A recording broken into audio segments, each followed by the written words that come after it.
not wanting to waste any more time, Sharmila Di, handing you over. Thank you so much.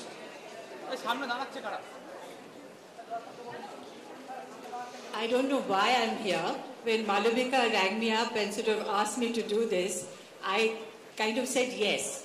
And then when I put the phone down, I said, what have I done?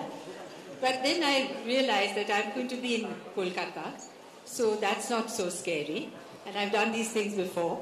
And with Amartya, I've got my comfort level is, because I think whatever, and the fact that I'm going to ask you questions, can you imagine if you had to ask me questions and I had to give the answers? But that would be also quite interesting, I think.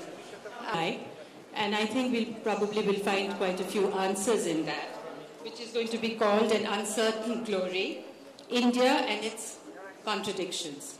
And I think all of us who've have grown up in India and have spent and seen it evolve, and I can say now I've been around for 68 years, so I've also seen quite a bit. And it's contradiction. Everybody say it's a country of paradoxes. 700 million people are struggling, while 300 million people are doing exceedingly well. A lot of people are saying there are two Indias, Bharat and India. You know, these things we hear all the time. So, and the disparity is, you'll have to say this, but also people feel that is growing. The poor will be poorer with higher aspiration. And then there is a kind of thinking that the amnesia of the poor also. So these are the things that we are going to talk about. So I know there are many, many things all of you will have to ask later. So without taking more time, let me just start. But I think the foremost in my mind is today that I really want to know is about the youth. Because the average age of India, young people will be about 20, they say, I've been told, 24. As opposed to 40, 24, as opposed to 40 in America, yeah? So it's obviously, and there is a large number of them, and we saw quite a few coming out in protests during the Anna Hazare time and during the recent 16th of December. And there is a lot of expectation from the youth. Now, we also have been young once upon a time. I'd really like to know, has there been no contribution of the youth at that time when we were a new India, new independent India? So what do you think? And being a teacher, you're so much in touch with today's youth also. So how would you see the youth today in your time, when you were at Presidency College? What was the contribution of the youth then? Sorry. You got that. No, do I need this or not? No, that's working quite well. It's working? So we don't need that. Amazing.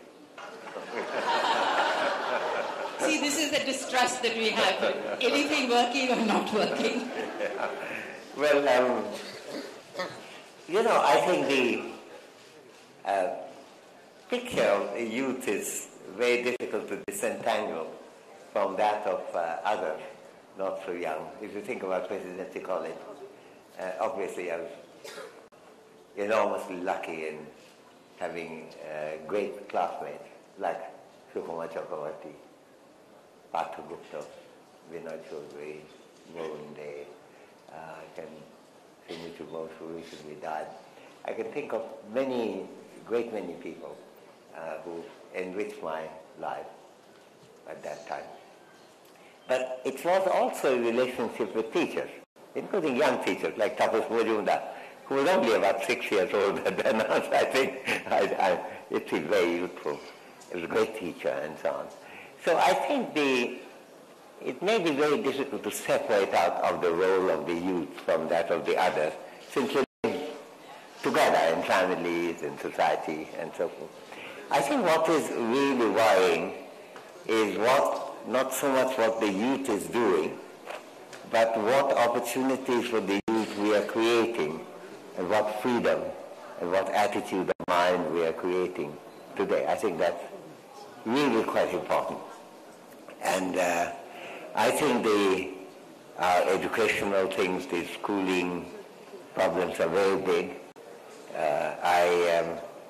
I was very lucky when with my Nobel money I could start these two trusts, one in India, one in Bangladesh. And with the Patichi Trust, we study the educational and health delivery. And the situation is really quite terrible. The schools are often inadequate, and there are few. Hospitals often are extremely inadequate. The healthcare is probably the biggest failure of India.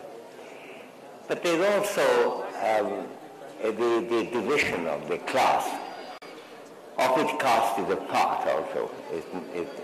I'm not degrading it in the sense that caste has a status, but class is classification, which could be rich and poor, workers and others, or as Adam Smith put it, workers and masters. But there's also upper caste and lower caste. And these divisions are very big. And I think the awareness of that is far less in India than it should be. I mean, even when we people talk about, say, Aam Aadmi, ordinary people, you're talking mostly about people who grumble about, say, high electricity price or cooking gas.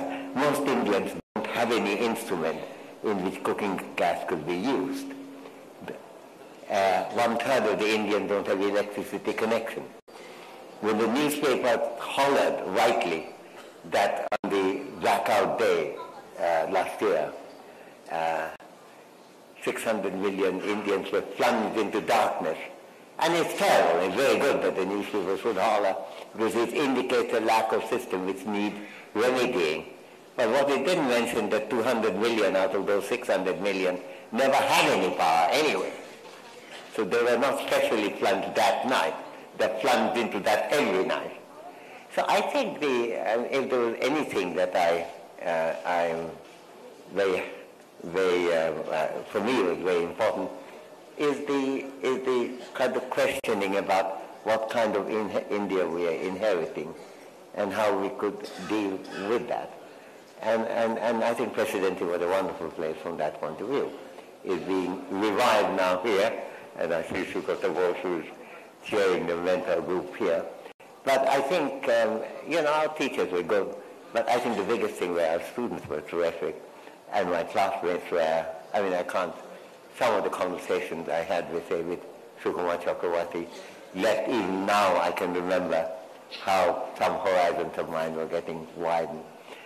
I would focus on that. And now, in some way all that agitation about gang rape and so on, and we can talk about that later perhaps, has broadened something, an awareness.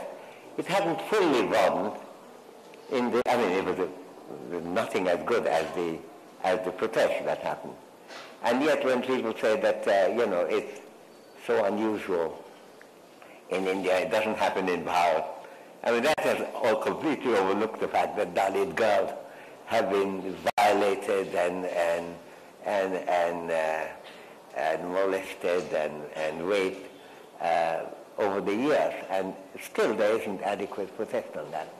That doesn't mean we should resent the protest we have got. I don't take the view that you either have a perfect system or nothing. On the other hand, it is really quite important to know what the country is like. There's a wonderful book, I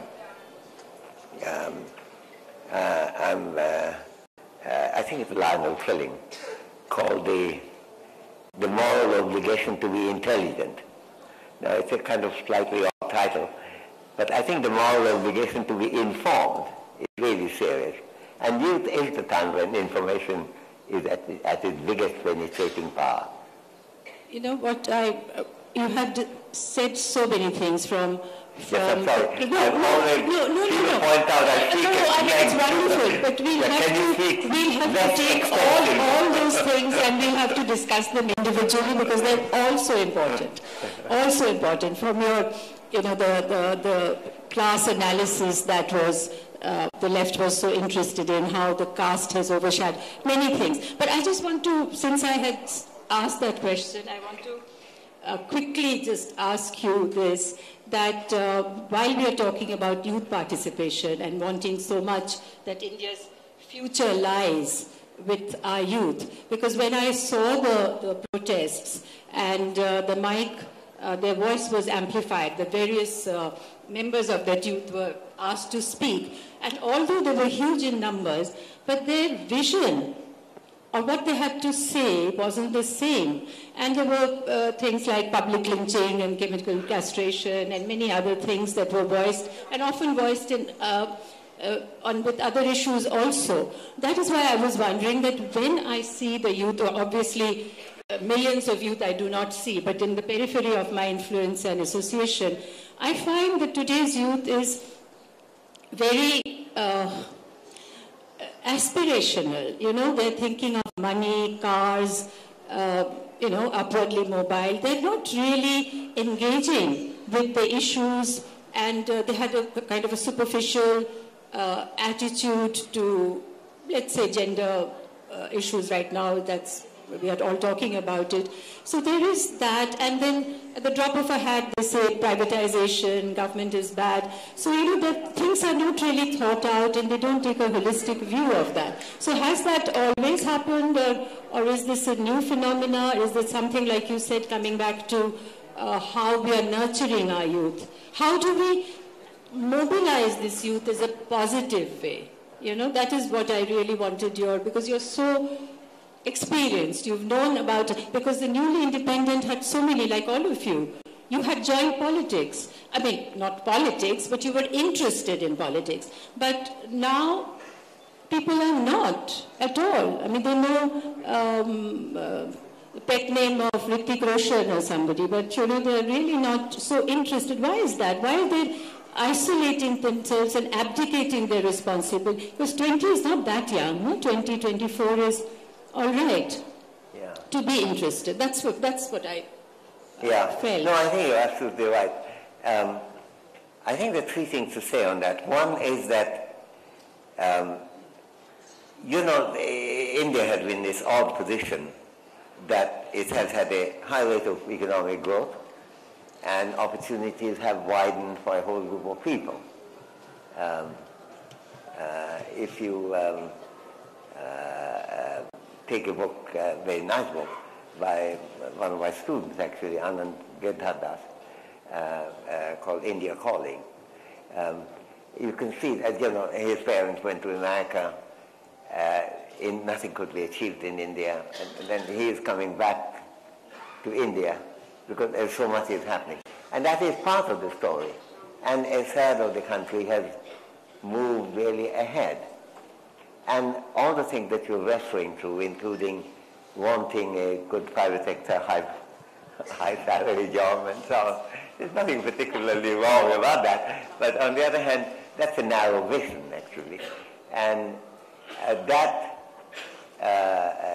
by the way, Anand book is a wonderful one about the critique of that part of the Indian society. But the fact is that for group opportunities have opened up in a way that wasn't in our time. So I don't feel resentful that the youth are doing that. But the question is how much opportunities and how much understanding of the need for change and how much opportunity of change are present in the system today. And I think I'm one of those among if Buddha appealed to me from my childhood, so much so that for a while I registered myself. And I tried to get away in Shantiniketan by saying I had no religion under that category. But then when I had to, I had engaged and put it down as Buddhist. And I was told by the headmaster saying, will it worry you to know that there is no other Buddhist within 600 miles or here? I said, no, as Buddha would have put it, that makes it extremely important to start the pursuit of enlightenment at this moment. So I think the general belief I do have, and that's one of the reasons why I'm an academic, is I think the difference can be made by a better understanding. I think the cupidity and the villainy of human beings are overemphasized, and the ignorance is underemphasized a lot. I think that if you're mentioning privatization, the private thing. Now, it's true, India is the only country in the world which is trying to have a health transition on the basis of a private health care which doesn't exist. What we have, it doesn't happen anywhere else in the world. We have an out-of-pocket system, occasionally supplemented by the new schemes like RSVY. But the whole trend in the world has been to have a public health service. Even the United States have come partly under the line under Obama, so-called Obamacare, which was the only country that was out of line with it. Now, I think the awareness of how different India is. Let me take another example, which is very difficult to discuss in any gathering, and if you want to close your eyes, you could. India has a country where there is more open defecation than any other country for which data exists. 48% of the households in India do not have toilets. That's larger than any other country. Chad comes slightly close, but no other country. Now this is, and what is the percentage of what is the percentage without toilets is 1% in China. It's only 9 or 10% even in Bangladesh.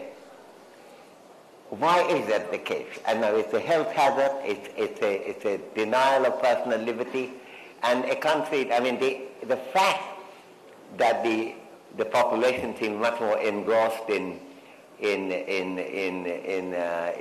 space travel and missiles rather than in flush toilets is really a tremendous ignorance at a full way. When the census of 1911 came out, and they were for a flutter for about 48 hours on that, then it died, and people never mentioned it. I think this has remained an oddly backward country in a way that we don't recognize it. Now, I think there's a lot that I said 3, and I think I'm going to stop, since otherwise it's going to be so long, but I'll smuggle on those 2 other points later. And I have got some numbers from the West and so on. Yes. No, that's exactly what you're saying, because even the lack of toilets, the women have to go out at night, and that's another time, that's another reason why they're vulnerable at that time. Also when people are dislocated, like when the government acquires their land and they build them accommodation elsewhere, they don't provide them with toilets. And this is sort of back of beyond. And even in a place like Gurgaon, when they're building the infrastructure, they don't do the sewer thing properly. So I don't know what it is about India that denies this. But we'll talk about health, because that's in my list of questions for you, because I want to talk about health. And I was just going through Sujata Rao, what she's written about the irregular growth in that, and how the rural areas are now being targeted, and what kind of, when you are outsourcing diagnostic things, and I don't quite understand it, and therefore I'd like you to explain that. But what you were talking about earlier about class and caste kind of overshadowing class issues, and this shift, how has it affected the political process is one thing I want to know. And also, who is Aam Aadmi? You just mentioned Aam Aadmi. Who is Aam Aadmi? Because a lot of us here, I think, the middle class, why there is so much protest when the gas prices go up, or I think all of us can, that 400 rupees difference in a month is not going to really affect us, or the electricity subsidy, if that is withdrawn from us, it's not going to make such a difference. And why are we not speaking up? I mean, while we are so interested in keeping those subsidies for ourselves, of course it overlaps on others also, but I feel we don't really need it. But why can't we speak up for people who don't have the voice? Isn't that one of our citizens' duty to do that? Yeah, so, absolutely. No, I couldn't agree more. So who's Aam Aadmi? And I think the confusion about Aam Aadmi, I'm not referring to only Kejriwal's party. I'm referring to the popular concept of popular concept of that. Namely that there has been a kind of redefinition of ordinary people. Ordinary people is the relatively poor of the privileged group in India. I had a wonderful friend, a few years older than me, who was presidency before me. We didn't coincide, but I coincided later, Ashok Rudra, who had a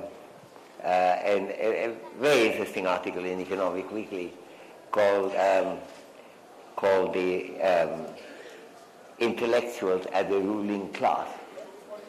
Because you see, in some ways, the complaints you're hearing also affects the lives of all of us who write. Everyone in this Boimala who come and read books, not absolutely everyone, but most of them will fall in this category. So that whether a gas cylinder is bought for 900 rupees or for 400 rupees with 500 rupees subsidy could make a difference. And yet in the context, most people don't have an instrument into which a cooking gas could be fitted. I think that raises the question. I had an odd experience. I used to be many years ago president of the Indian Economic Association, and I was asked last year by the then President Montek Singh Ahluwalia to give a public speech there.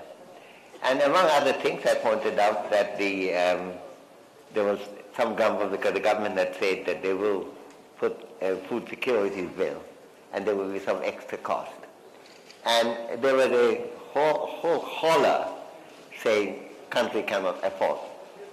Country can't afford to feed the children is what was being said. Now, I did an analysis of that, and there are 15 items of various kinds which absorb much more money. Even something which the Finance Ministry publishes every year, revenue foregone for not putting taxes. India doesn't have taxes on import of gold and diamonds. The revenue foregone for that is twice that of what was being asked to be put in the food security additional program.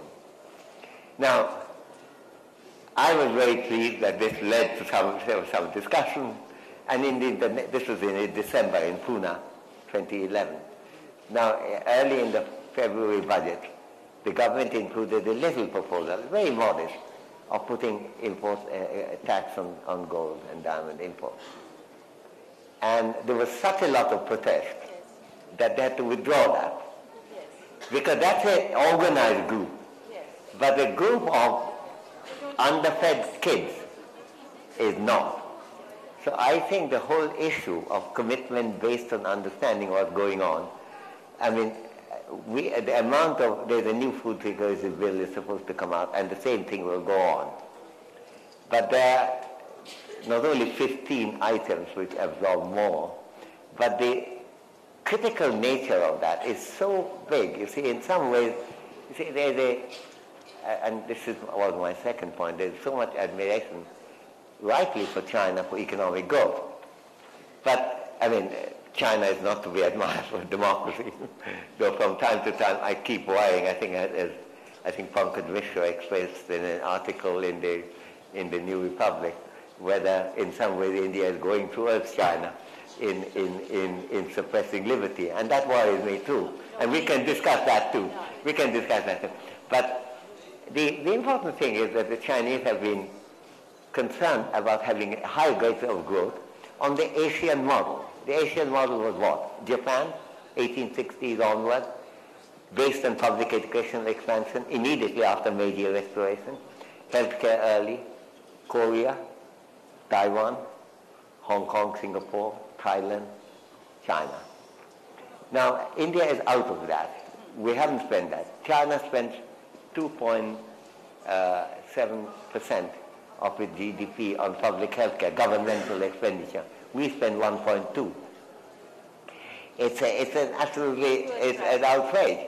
And it's not the way it began. When Jamshedji Tata was beginning Jamshedpur, if you look at the life of Jamshedji's life by Lovett, Fraser and Harris, he tells himself that it's not only an industry, it's a municipality. So I have to provide free education, free healthcare for everyone, not only my employees, but anyone in the neighborhood who could come. But from there we have moved away. even the last one, Board Committee, 1946, said that India's economic growth is affected by terrible health care. 46. After independence, we have a kind of no-nonsense pursuit of economic growth. I'm very much in favor of economic growth. But we shouldn't pursue economic growth with an extremely foggy idea about what economic growth is about. And we are the outlier in Asia in following a different model from the so-called Asian model of expanding human capability. Japan was the pioneer in that, and China has done the most in that. Thailand not only does it, but every year has a health seminar to discuss what are the problems of public health care. Our thing is to go privatize it, somehow subsidize it, and give them 30,000 rupees if there is catastrophic care, which goes to a private hospital, which can then provide an operation for a condition that you could have prevented if you looked after the kids well when they were small. I mean, it's a terrifying situation. So I think understanding of what's gone wrong, and the political, I've no grumble about the youth. I think getting high up in the world, as India suddenly become, in industries, you go to America and Europe and you find that, whether it's Deutsche Bank or anything else, being run by many Indians. On the other hand, I think the fact that there is enormous thing to be done in politics, if we define our problem well, I think there has been a real failure. It's not just a failure of the youth in any sense. That's exactly these paradoxes and the contradictions and the opportunities, and yet giving into a kind of vested interest group and prioritizing their needs more than the voiceless, which are sort of not an organized protest. So, well, you have been a champion of democracy, and none of us really want authoritarian rule. So how do you feel that democracy in India, what the way our forefathers, the makers of our constitution, had visualized and predicted. So how has it evolved, the evolution of Indian democracy for the last 65 years? And we haven't really had that kind of representational. Even after 65 years, those voices are not there. So how long are we supposed to wait? Do you think if somebody says it will take 100 years, it takes centuries, okay, we'll wait 40 years. I don't have that kind of time, but I'm sure we will wait. But can you see that this is in 40 years? But it depends on, I think this is sometime I've asked, how do you predict what will happen to the Indian economy? And I said, look, there's a contradiction. Because I can't be both a predictor and a recommender. Because if my recommendation is successful, it will take very little time. If my recommendation is ignored, it will take, 100 years, as you say. So I don't think, I would rather not predict. I would rather be proactive. But you have been recommending, you have... No, I have been recommending, I have no problem with recommending. Recommending is what I want to do. Predicting, I don't want to. Yes, I accept that, but you have been talking about neglect in education, health, nutrition for last 30 years, 40 years? He has been doing that. You've talked about Kerala, and we've all followed what you have said. But it's still continuing. Are you seeing Kerala replicated anywhere? What is the state of Kerala now? So, I think as far as that is concerned. So I was just wanted to ask you, is this, when we hear this, that all the time, the excuse is the lack of political will. Now, what is this political will? Or is it a deterioration in leadership? Like the leaders that we had once upon a time who put India before everything else. And now are people putting their parties before India? And are they looking, just speaking to their constituency more than thinking of a cohesive one India? Or are we sort of dividing it up in little bits and pieces with so many? And the coalition, it's a given, I think, in 2014, when the election happens, there will be a coalition government, and deals will be struck, and somebody will be given this portfolio and stuff. So how what has happened to that vision is what I'm asking. And again, this political will, leadership, these things that are thrown at us all the time. I think to say there's a lack of political will is basically a non-answer. It's like what doctors say, it's an idiopathic illness, which really means damn all. Yes. But I think the political will is based on reasoned thinking by people. I have nothing against people applying their rationality, in which their own personal fortunes may also figure. But it could be many other things too. I mean, when I was giving Jamshedji Tata's example, it wasn't the case that the success of the Tatas would not depend on that. Of course it would depend on that. And yet, it was a broader, enlightened understanding of what society needs. There was a knowledge which wasn't present there. I don't think even privatization is the only issue. Quite a lot of the public sector enterprises are as so dreadful that privatization may well be better. But there's also a question of where. Now, healthcare is something where privatization at the moment is doing an extraordinary amount of harm, and I don't see a picture changing there. I think the political vision would be always connected with people reasoning about what I ought to do now. Now, if there's the only path forward for people you know is to pursue the interests of that small caste group, and usually caste politics is lower caste politics. You don't have so much Brahmin politics in a formal way, even though you could argue that some of the Hindu movement are like that, basically. But I think the vision that we are all in together, and that the different OBCs and the scheduled castes and scheduled tribes have many interests in common, and we have to argue for it. That requires a leadership. Now, I think sometimes I'm told, and it is true, that I'm particularly critical of left parties. And one of the reasons is you said that I was inactive. Yes, indeed. I was active for left parties. I was never a member of the Communist Party, but I was a member of the Student Federation, and I think Presidency College, when Student Federation first time won the elections, it was when I was dealing with it. So I feel particularly upset when I see the left parties going for cooking gas and electricity prices and armed army pursuits, rather than the broader picture. And I think here, if I may quote a relation of yours and a guru of mine, if to the extent that there could be a guru in my life, namely Rabindranath Tagore, namely that you could learn from all countries. Now, China wouldn't be a country to learn as far as democracy is concerned, but Brazil certainly would be.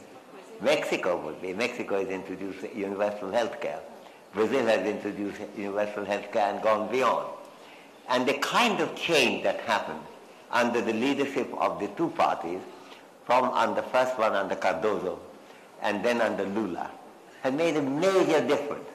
When Jean Drèze and I, with whom I jointly authoring this new book, An Uncertain Glory, India and Its Contradiction, when we did our first book in '89, Brazil was the country we were criticizing most. It has grown fast, like India exactly.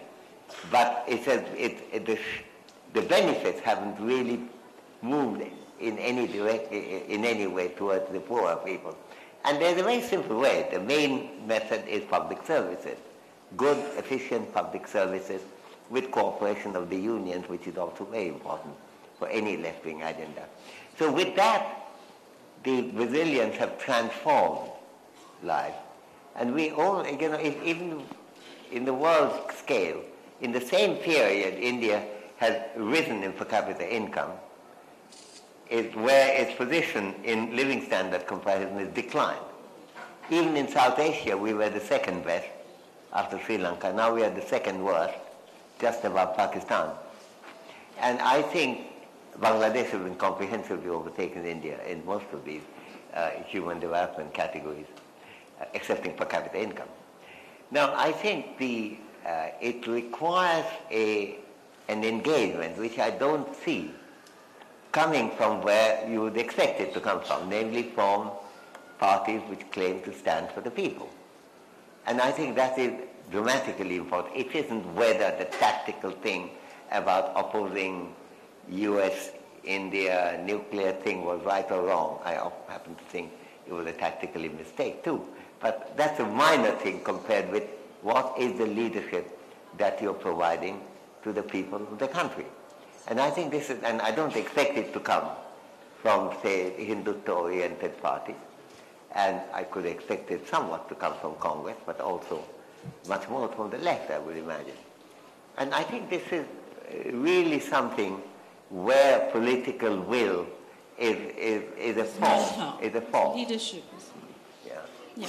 But, India is so vast and so, at the moment, riddled with so many sectarian priorities, which is like, it's kind of electoral politics. Everybody is spinning something to their constituency, and the net result of that is a division is happening. Instead of unifying us as Indians primarily, we are becoming either Dalit or corporates or different headings, farmers, etc., etc. And these leaders are only talking about their particular right, and thereby not having an all-India appeal, all-Indian issue, the national issues like primary health, primary sanitation, at that level, nutrition, etc., but little things. So, yeah, leadership. So I was going to really ask you that we have talked about. That's not my primary question, but I would like to know that who can be that pan-Indian leader, that pan-religion, pan-everything, because everybody is dividing India, and naturally the people are also joining this or that, and then all of us are kind of spoken for. And the outside liberal thinkers are, handful, really, like yourself and some others, and we don't have really any group to where we belong. But having said that, I was just saying that, coming back to what you said, that at the moment we are talking about, like women's position, etc. But let me try to see how I want to. That economic transformation that has happened in 2 decades. Yeah. But that has, like you said just now, it has not really made a difference in the social values. Some difference, but it could have made a lot more. But again, we become sort of divided. Yeah. But how do we, and it's sort of usually whenever we talk about social issues, it boils down to mindset. Again, there's another word which has all the time said is the mindset. Now, what is this mindset? Can you please decode what is an Indian mindset? We are all Indians here, I think. Not Bengalis and I don't think we have an Indian mindset, but there are mindset issues. Leela Seth gave a very interesting talk about the patriarchal mindset last year. And I think it's quite important that, and one of the reasons why the gender movement, the beginning with this gang rape issue, has been important, is to point out to that mindset.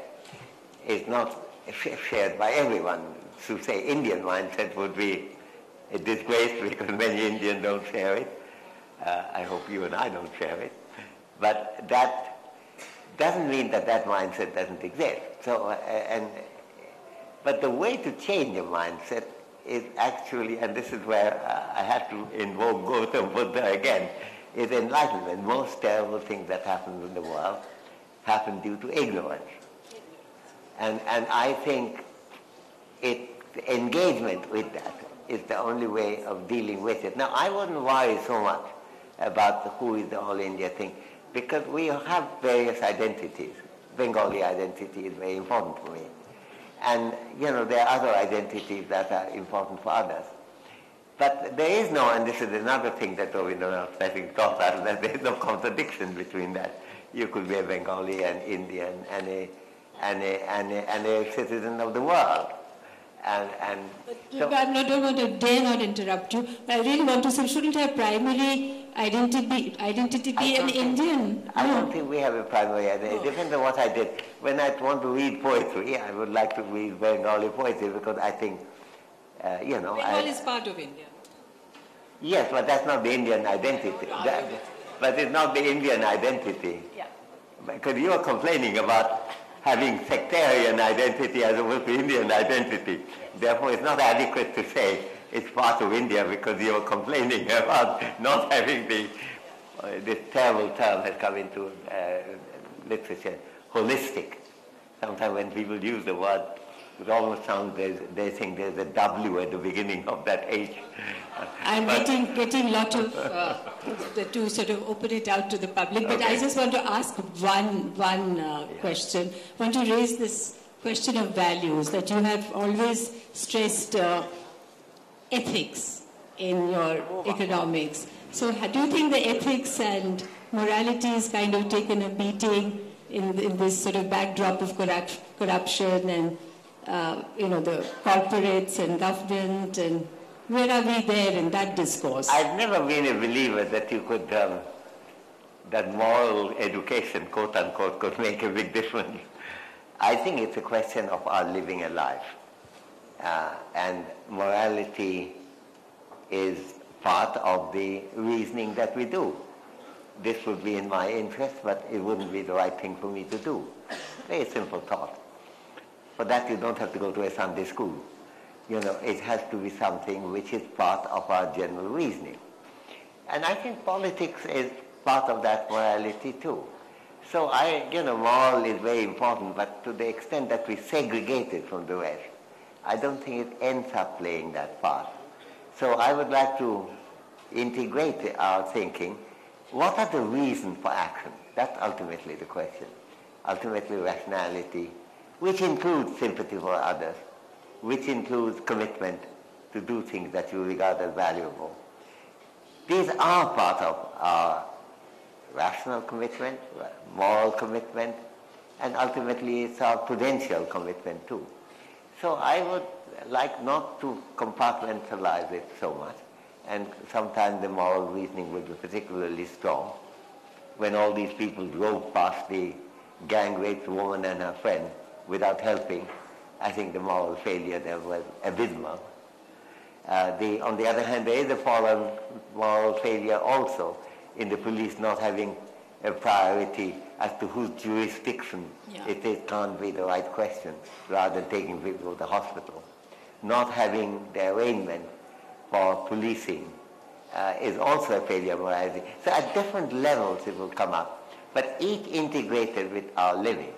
But this, I was reading your article the other day in Hindu, and you had said that stigma and shame, like at the moment we don't even, nobody seems to point a finger, or they're socially accepted. We somehow have accepted these corruptions without questioning. I agree. Yeah, so that's... And I think that is really very important. Which is...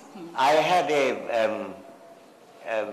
oddly enough, I was advisor to the Italian Parliament when they set up, this was about almost 20 years ago actually, they set up something called the Anti-Mafia Commission. This is the only time I have traveled around followed with by six policemen, because, and I actually even went to Sicily to give a lecture. But one of the things I found out, I was helping a guy called Violante, who later became the chair of the Senate. It became clear to me how much the Italian corruption, what they call deontological failure, they really used that very well, was two things. One, everyone does it. Yes. Second, I won't be able to go ahead if I'm alone not being able to do it. Yes. So there's no stigma, since that's standard. And secondly, I would get a competitive advantage is everyone is bribing and I'm not. Even with mafia, if I refuse to pay, I would be shot. Yeah. But if all of us refuse to pay, it's quite different. This has happened again and again in social action. Whether you look at Chinese foot binding, which became a success only a certain group of people, up to about 40%, agreed that they wouldn't let their daughter to be foot-bound. The relative success that's been happening in places like Senegal on gender mutilation came from a similar agreement. So I think the recognition, looking at each other and saying this may be common, but this is not standard, is really bad. I think that recognition is extremely important. And that's where there is a virtual circle on the other side of the vicious circle. Because as you get more and more involved, it becomes easier. All the studies seem to indicate for things like foot binding, gender mutilation, you need about 40-45% for it to become the groundswell to absorb it. So I think all these have been studied a certain amount, and I don't think there is a reason for hopelessness in any of them. But on the other hand, you're absolutely right that the fact that it's standardly accepted is really terrible. But it's not a question of buck up and change your mind. It's a question of do something social. Because it requires organization. Begin with us. Begin with us, but together with others. So let's hope that right now what happened after the 16th, that the churning that has happened, and I hope that the precursor of attitude, changes in attitude and changes in mindset. So now I think I've monopolized Amartya for a long time. Somebody come here and because my eyesight, so see and. Could you hand out mics to all the raised hands, please? The volunteers. We need more than one mic, I think. There is one mic here. You can take this mic.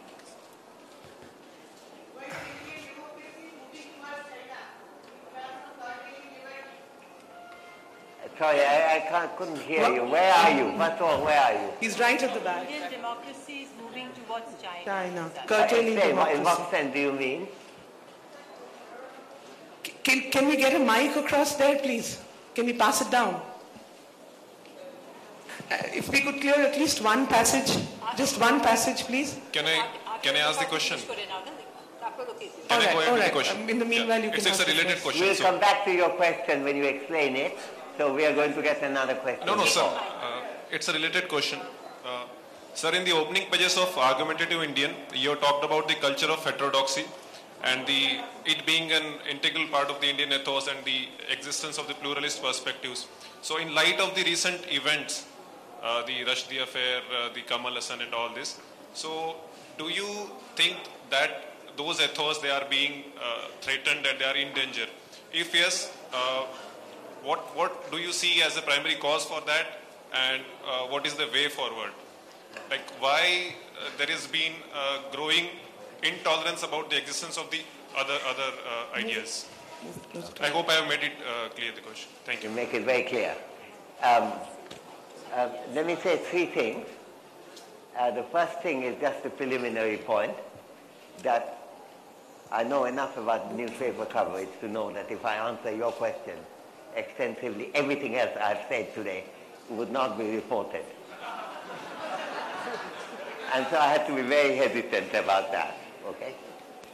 Secondly, after having said that and giving a brief answer, anything that makes the tradition of Indian constructive argumentative tradition more limited, that people have right not to be offended, and therefore you cannot say those things, becomes a limitation because it restricts the argumentativeness, which is such a constructive source of human progress and has been so in India. And thirdly, a lot of people who are enormously disadvantaged have enormous reason to complain about other things. You know, for example, not just scheduled caste, scheduled tribes, but actually the fact that even in West Bengal, if you look at the Muslim groups, in terms of the even-handedness of progress, the Muslim groups have not been as privileged as they should have been. To convert that into a completely different kind of issue and getting offended about something else is distracting attention from the real disadvantage that exists. Having said that, let me end by saying this is not the only thing I said in this meeting today. I think we can take the question from the back now, finally.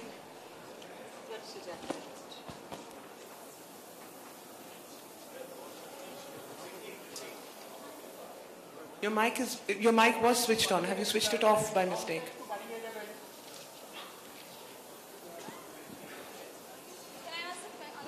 Pass it on. Hello. Yes, please. Hello. Good afternoon, sir. Good Hello. afternoon, ma'am. Can I be heard? Yeah. What I was asking, is Indian democracy moving towards China in terms of Yeah, but curtailing explain to me, liberty? what do you mean? I mean, we have been seeing a lot of incidents of intolerance against freedom of speech. Lot of what? A lot of intolerance against freedom of speech and the freedom of expression. People are Yeah. being asked not to hurt others' sentiment. Yeah. Instead of not being told others Yeah, not to be I hurt. think the comparison with China in this case is not very helpful, really, because they have a very different kind of system. We have a system whereby freedom of speech is protected in a way that if there are violations, we have reason to protest about it. In the case of China, it's a different thing.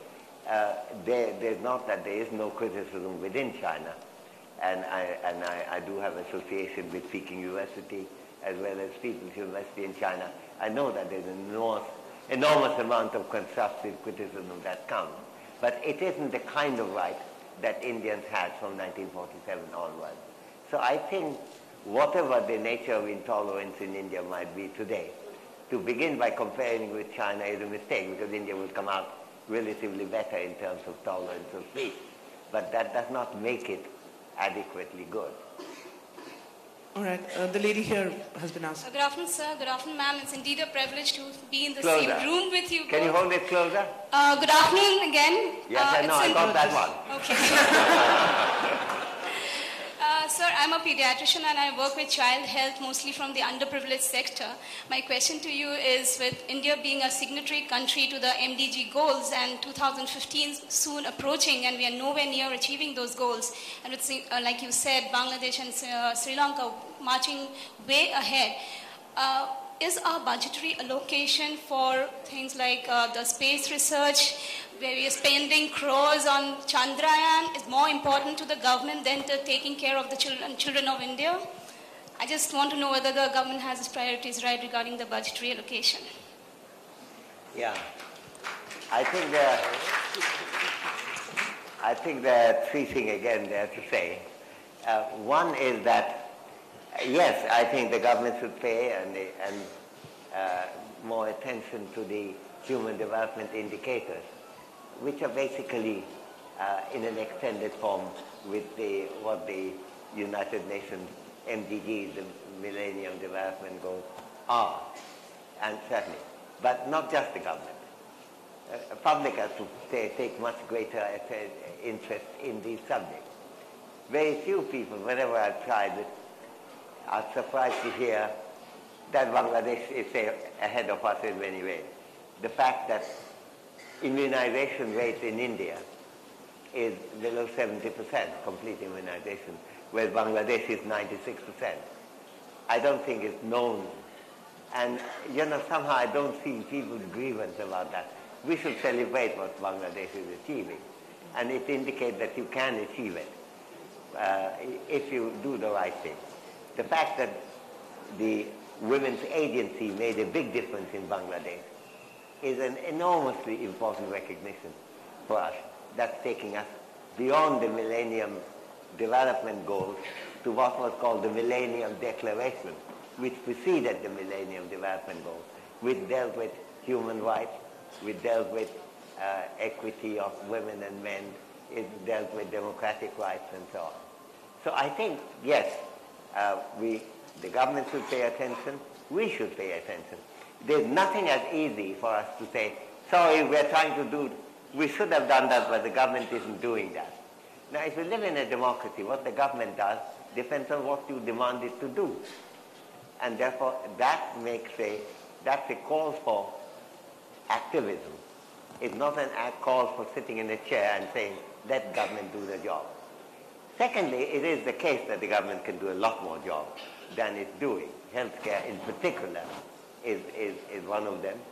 I think even privatization in schooling is not been an unmitigated blessing. In fact, it had a lot of problems. In healthcare, it's been a disaster, actually. So I think, yes, we ought to think about that, too. The third thing is to recognize that it is possible to change these things. The Bangladesh story came, I mean, it's not long ago Bangladesh was taken as a basket case, to use that terrible expression that Americans do, which means that there's no way you can help it, somebody, a person in a basket with no legs, no arms, no nothing.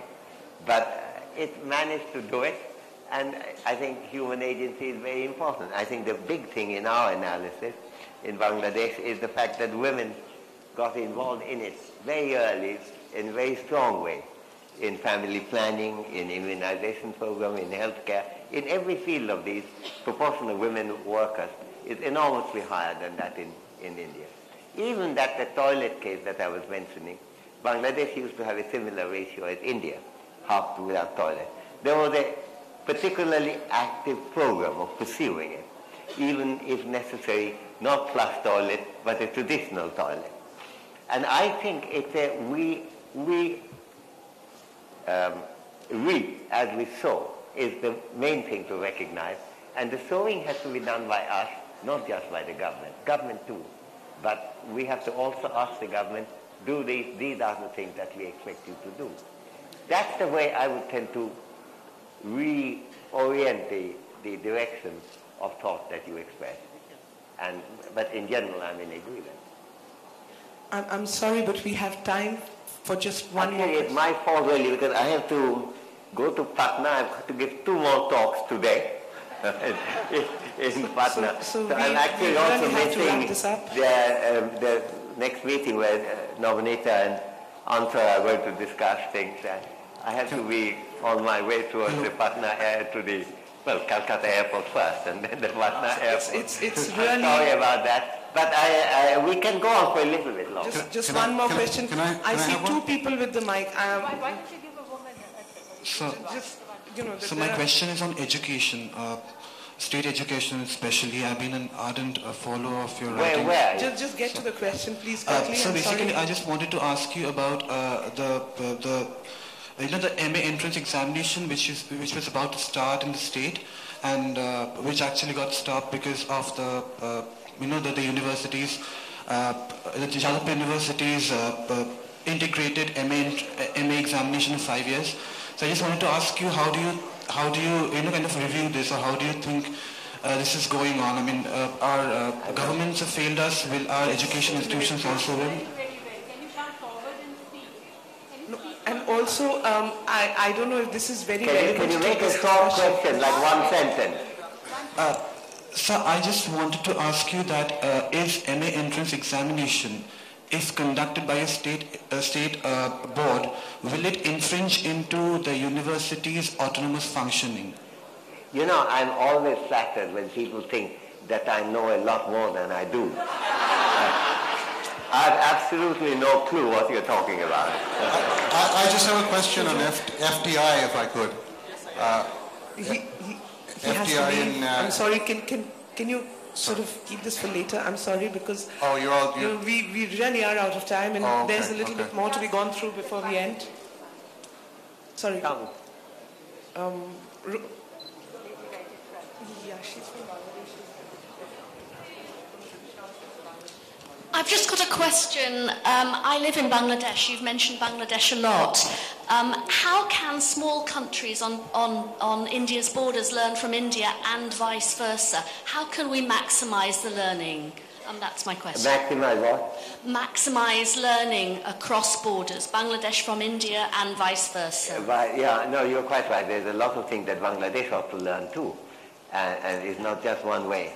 Bangladesh would love to learn from Brazil, from Mexico, from China too, not about democracy, but about other things. And from going back from Japan, and so on. So I think there's no great difficulty in it. It's the way to learn about it is to read about it, and talk about it, and discuss it. I think the insularity has been one of the major issues that really are extraordinary in public discussion today. For example, if at the moment, just to take a completely different kind of issue, what's going on in, say, Mali, of which he was critical, but he noted it, great traveler. But he went to many places, one of which was a place called Iwaltan, that's close to Timbuktu, and close to where all this fighting is going on. And when he arrived there, the local Qazi invited him to have dinner. So when he went there, he found that there was a woman chatting with two other people in a different room. And Ibn Battuta, who was a great historian, great geographer, but quite clear in his view about what is proper and what is not, talking with some men. So he asked his host, saying, who is this woman? And to which even the Qazi said, he's my wife.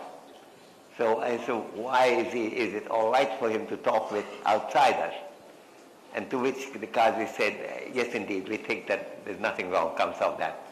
Have you not read the Sharia? This is exactly that discussion that's taking place in the 14th century.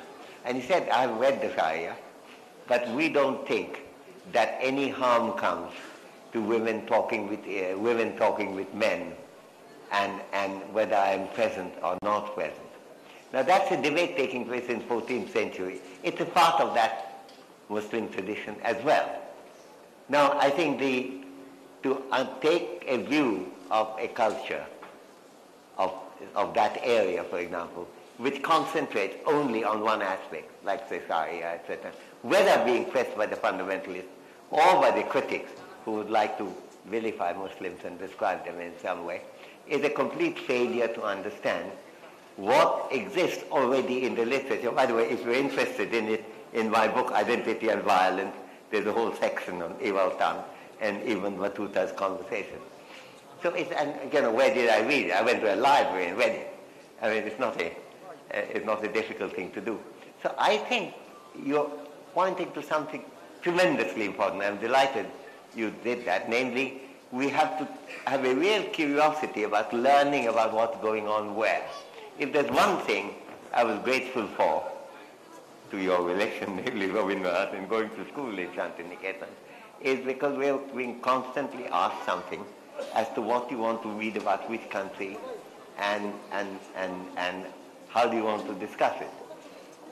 The standard school in Calcutta, good school too, where very good education being offered, but for one thing, history was part of Indian history and British history, of course. Not even anything much about the French. And there was a kind of limited universe. And I think what Rabindranath was doing is to break out of the limited universe. That breaking is not complete, I'm afraid, yet. And the case for that is extremely strong in Bangladesh, in India, in China, in Japan, Brazil and Mexico. It's a question of learning from each other. There is no perfect country in the world. All of the countries have defects of one kind. In any one of the countries to which I've made admiring references, I can point out real failure. And yet there are other countries which have not failed in that. I think it's that broadening in policy, and if I'm mentioning great people's names, I began with Rabindranath, but I would also go on to Gautam Buddha, that enlightenment is solution, as you suggested, to most problems. And I'm afraid that applies here too. I'm sorry, I think we do thank you, Amartya, for being with us. And I think it's been a great learning process for us. So I think we're on our way to a little bit of enlightenment. Thank you. I'm so grateful and thrilled to be with Sharmila. I would now request Mr. and Mrs. Ujjwal Upadhyay to come up on stage, please, and felicitate Professor Sen. I think you better come close. I should have a photo op.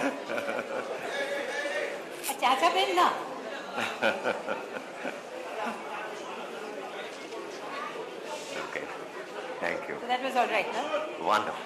Thank you. Thank you. So when do I see you? You're not coming to Kolkata Group? But we'll see you. We'll see you sometime. Okay, good. Thank you.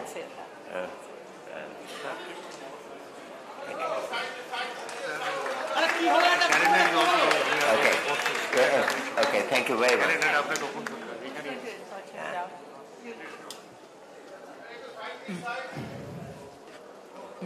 We have one little task for Professor Sen, one more little task. If you could kindly... Opening. And if you could sign it, sir, please. This is a calendar celebrating 100 years of the Nobel Prize, of the Nobel coming to Asia.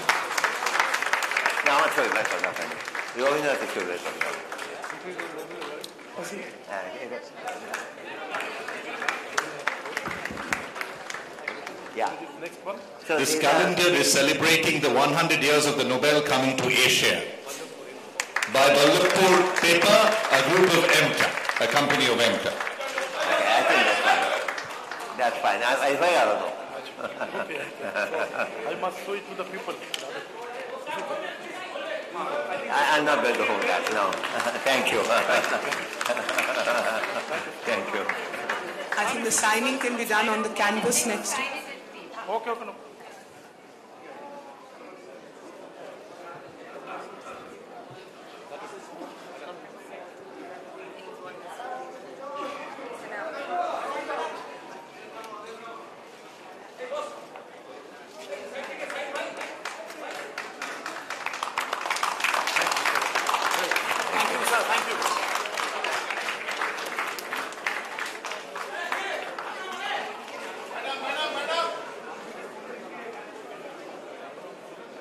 ঠিক আছে চলি হ্যাঁ thank you Thank you so much, ladies and gentlemen. Thank you.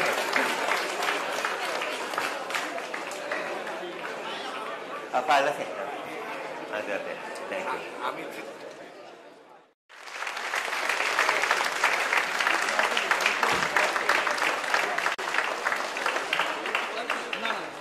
Not wanting to waste any more time, Sharmila Di, handing you over. Thank you so much.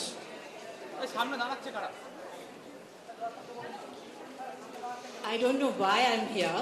When Malavika rang me up and sort of asked me to do this, I kind of said yes. And then when I put the phone down, I said, what have I done? But then I realized that I'm going to be in Kolkata, so that's not so scary. And I've done these things before. And with Amartya, I've got my comfort level is, because I think whatever, and the fact that I'm going to ask you questions, can you imagine if you had to ask me questions and I had to give me answers? But that would be also quite interesting, I think. And I think we'll probably find quite a few answers in that, which is going to be called An Uncertain Glory, India and its Contradictions. And I think all of us who've have grown up in India and have spent and seen it evolve, and I can say now I've been around for 68 years, so I've also seen quite a bit. And it's contradiction. Everybody say it's a country of paradoxes. 700 million people are struggling, while 300 million people are doing exceedingly well. A lot of people are saying there are two Indias, Bharat and India. You know, these things we hear all the time. So, and the disparity is, you'll have to say this, but also people feel that is growing. The poor will be poorer with higher aspiration, and then there is a kind of thinking that the amnesia of the poor also. So these are the things that we are going to talk about. So I know there are many, many things all of you will have to ask later. So without taking more time, let me just start. But I think the foremost in my mind is today that I really want to know is about the youth. Because the average age of India, young people will be about 20, they say, I've been told, 24. As opposed to 24, as opposed to 40 in America, yeah? So it's obviously, and there is a large number of them, and we saw quite a few coming out in protest during the Anna Hazare time, and during the recent 16th of December. And there is a lot of expectation from the youth. Now, is it, I mean, we also have been young once upon a time. I'd really like to know, has there been no contribution of the youth at that time when we were a new India, new independent India?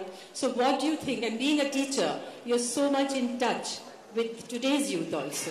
So how would you see the youth today in your time, when you were Presidency College?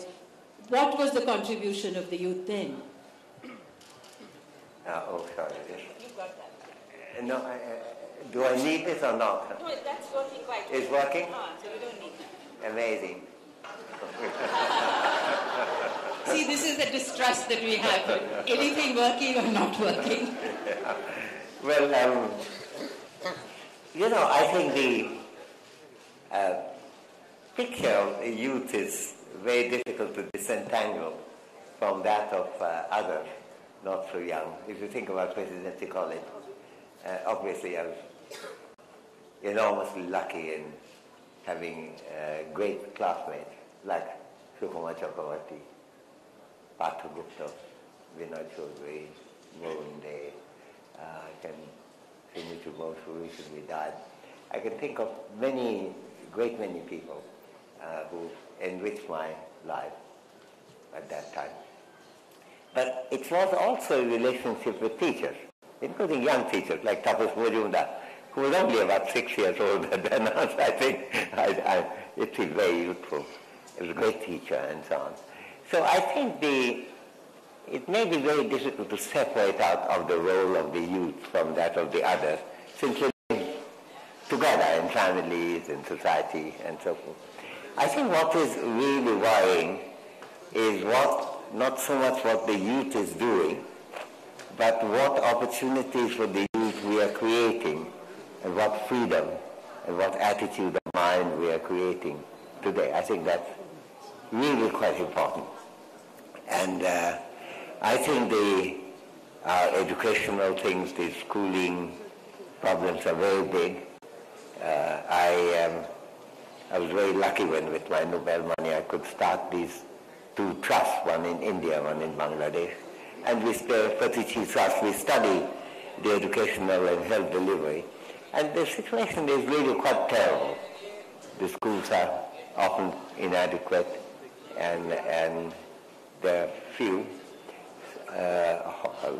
Hospitals often are extremely inadequate. The healthcare is probably the biggest failure of India. But there's also the division of the class, of which caste is a part also. I'm not degrading it in the sense that caste has a status, but class is classification, which could be rich and poor, workers and others, or as Adam Smith put it, workers and masters. But there's also upper caste and lower caste. And these divisions are very big. And I think the awareness of that is far less in India than it should be. I mean, even when people talk about, say, ordinary people, you're talking mostly about people who grumble about, say, high electricity price or cooking gas. Most Indians don't have any instrument in which cooking gas could be used.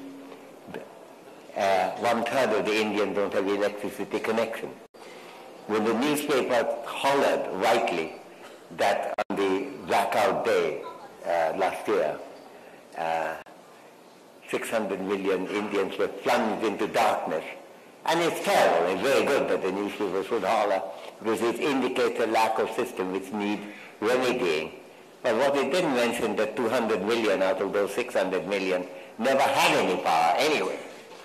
So they were not specially plunged that night. They plunged into that every night. So I think if there was anything that I'm for me was very important, is the kind of questioning about what kind of India we are inheriting and how we could deal with that. And I think presidency was a wonderful place from that point of view. It's being revived now here, and I see Sangeeta Datta, who's chairing the mentor group here. But I think, our teachers were good, but I think the biggest thing were our students were terrific, and my classmates were, some of the conversations I had with Sukumar Chakravarti, left even now I can remember how some horizons of mine were getting widened. I would focus on that, and now, in some way all that agitation about gang rape and so on, and we can talk about that later perhaps, has broadened something, an awareness. It hadn't fully broadened it was nothing as good as the protest that happened. And yet when people say that, it's so unusual in India, it doesn't happen in Bharat, that has all completely overlooked the fact that Dalit girls have been violated and molested and raped over the years, and still there isn't adequate protest on that. That doesn't mean resent the protest we have got. I don't take the view that you either have a perfect system or nothing. On the other hand, it is really quite important to know what the country is like. There's a wonderful book, I think it's Lionel Trilling, called The Moral Obligation to be Intelligent. Now, it's a kind of slightly odd title, but I think the moral obligation to be informed is really serious. And youth is the time when information is at its biggest penetrating power. You know what, you had said so many things from Yes, I'm sorry. No. Point out I think it's wonderful, but we'll have to take all those things and we'll have to discuss them individually because they're also important. Also important from your, the class analysis that was, the left was so interested in, how the caste has overshadowed many things. But I just want to, since I had asked that question, I want to quickly just ask you this, that while we are talking about youth participation and wanting so much that India's future lies with our youth, because when I saw the protests and their voice was amplified, the various members of that youth were asked to speak, and although they were huge in numbers, but their vision or what they had to say wasn't the same. And there were things like public lynching and chemical castration and many other things that were voiced, and often voiced in, with other issues also. That is why I was wondering that when I see the youth, or obviously millions of youth I do not see, but in the periphery of my influence and association,